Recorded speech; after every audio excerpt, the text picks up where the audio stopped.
म्हणावं केलं वास नाही नये ठाजे.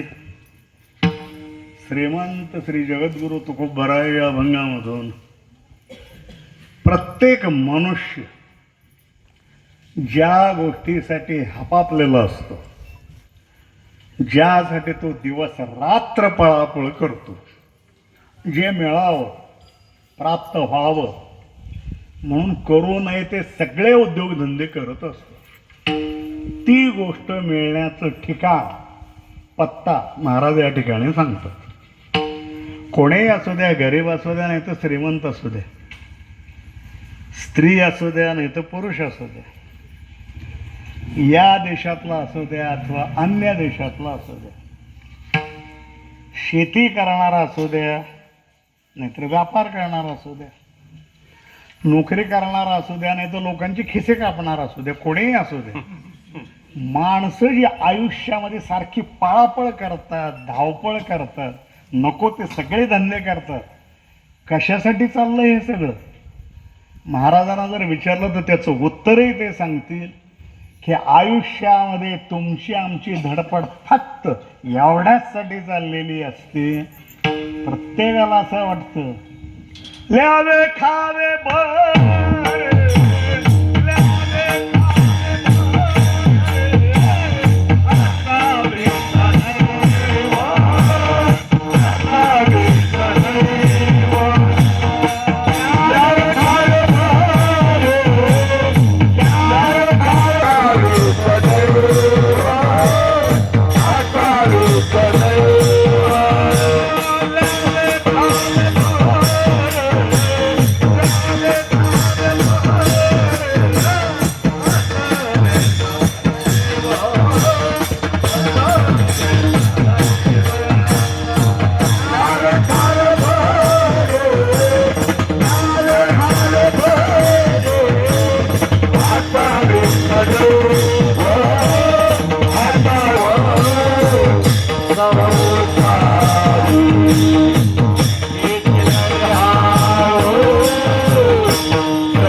बरे असावे सदैव, हेच करी हाव संसारी.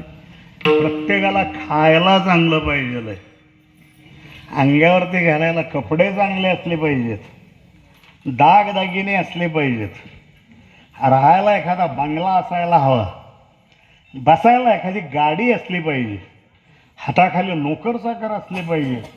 ही प्रत्येक माणसाची अपेक्षा आहे.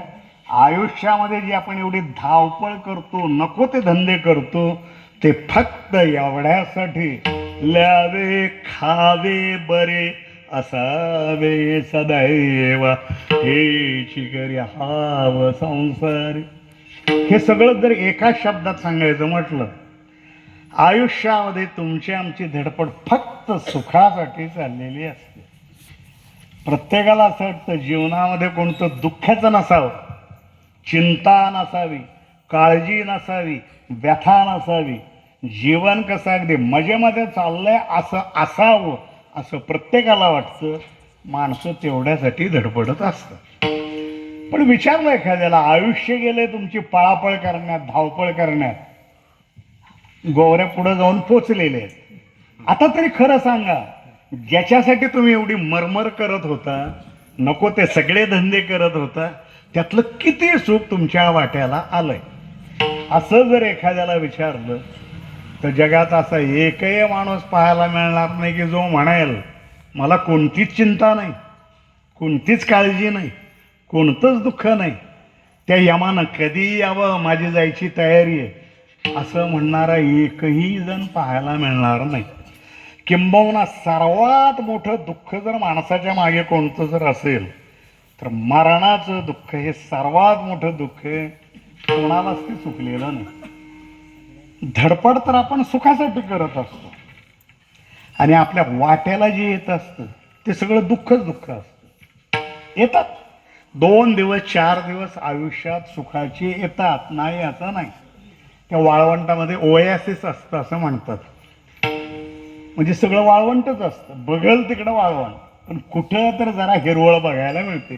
100-200 किलोमीटर गेलं म्हणजे कुठं तर जराशी हिरवळ पाहायला मिळते, नाही तर सगळं वाळवंटच. त्याप्रमाणे तुमच्या आमच्या आयुष्यात बघल तिकडं दुःख असतं. सुखाची कुठंतरी 2 दिवस 4 दिवस पाहायला मिळतो. हे सगळ्यांचा अनुभव हाच आहे. माझा अनुभव तोच आहे. तुमचा अनुभव सुद्धा हाच असायला हवा. फार थोडं सुख माणसाच्या वाट्याला येतं. महाराज सांगतात, सुख